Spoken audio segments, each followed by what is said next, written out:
মুখ্যমন্ত্ৰীৰ নিৰ্দেশৰ পাছতে এগৰাকী বিশেষভাৱে সক্ষম যুৱতীক হুইল চেয়াৰ প্ৰদান মৰিয়নি সমষ্টিৰ বিধায়ক ৰূপজ্যোতি কৰ্মীৰ নৱগঠিত মৰিয়নি সমষ্টিৰ অন্তৰ্গত লাডৈগড় মৰাণ গাঁৱৰ 10 নং ৱাৰ্ডৰ নিবাসী প্ৰদীপ গগৈ তথা লক্ষী গগৈ বিশেষভাৱে সক্ষম কন্যা জোনালী গগৈয়ে সংবাদ মাধ্যমৰ জৰিয়তে এখন হুইল চেয়াৰ বিচাৰি মৰিয়নি সমষ্টিৰ বিধায়ক ৰূপজ্যোতি কৰ্মীৰ লগতে মুখ্যমন্ত্ৰীকো অনুৰোধ জনাইছিল। এই বাতৰি সংবাদ মাধ্যমত প্ৰচাৰ হোৱাৰ পাছতে মুখ্যমন্ত্ৰীগৰাকীয়ে বিধায়ক ৰূপজ্যোতি কৰ্মীক যুৱতীগৰাকীক এখন হুইল চেয়াৰ প্ৰদান কৰিবলৈ নিৰ্দেশ দিয়ে, যাৰ পৰিপ্ৰেক্ষিতত শুক্ৰবাৰে মৰিয়নি সমষ্টিৰ বিধায়কগৰাকীয়ে জোনালী গগৈ বাসগৃহত উপস্থিত হৈ এখন হুইল চেয়াৰ প্ৰদান কৰাৰ লগতে জোনালীক হুইল চেয়াৰত বহুৱাই কাষৰে নামঘৰত ভাওনা চাবলৈও লৈ যায়। আনহাতে হুইল চেয়াৰ লাভ কৰি উৎফুল্লিত হৈ পৰিছে জোনালীৰ লগতে তেওঁৰ পিতৃ।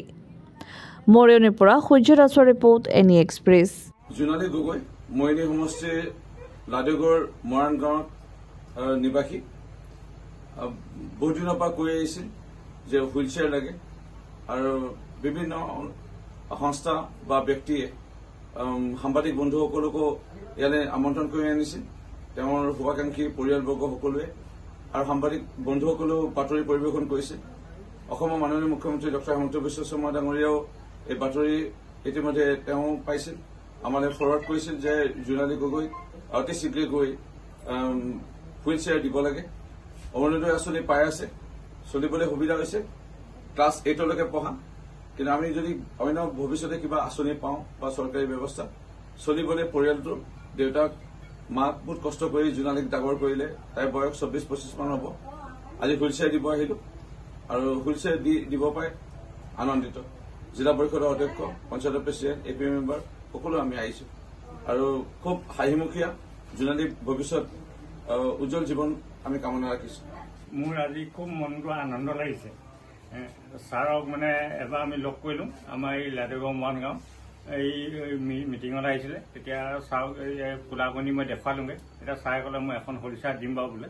সেইকাৰণে আজি মানে দিয়াৰ কাৰণে মোৰ মনটো খুব আনন্দ লাগিছে। আজি মই ক'ত আছো মই নিজে ক'ব পৰা নাই।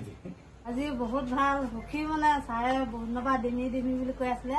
আজি ছাৰে দিলেহি, মই ছাৰৰ লগত সেই মেছেজ কৰিছিলোঁ। তাৰপৰা সাংবাদিক যিকেইজন আহিছিলে দাদা, সিহঁতকো বহুত বহুত ধন্যবাদ। আজি আপোনালোকৰ কাৰণে ইমানখিনি মানে হ'ব পাৰিলোঁ আৰু ছাৰেও দিলেহি। মই আজি বহুত সুখী, মানে ক'ব নোৱাৰো, মানে বুজাব নোৱাৰো আজি মানে কিমান সুখী। ছাৰে যে আমাৰ ঘৰলৈ আহিছে, মই মানে ভবা নাছিলো যে ছাৰ যে আহিব বুলি।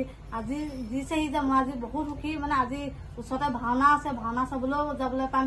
মানে অথনি ভাগি পৰোঁতে মই মানে যাব নোৱাৰিম বুলিয়ে ভাবিছিলো ভাওনা চাবলৈ। যেতিয়া খবৰটো যে পালো, হেৰি আমাৰ গাঁৱৰ দাদাই দিলে যে আজি দিবহি হুইল চেয়াৰ আহিব বোলে, ছাৰ বোলে তই ঘৰতে থাকিবি বুলি কোৱাৰ লগে তেতিয়া মানে মনটো মানে বহুত ভাল লাগিছে। মানে সুখী হৈছো মানে তেতিয়া নিজকে মানে যে আজি যে ছাৰে যে হুইল চেয়াৰখন দিবহি বুলি।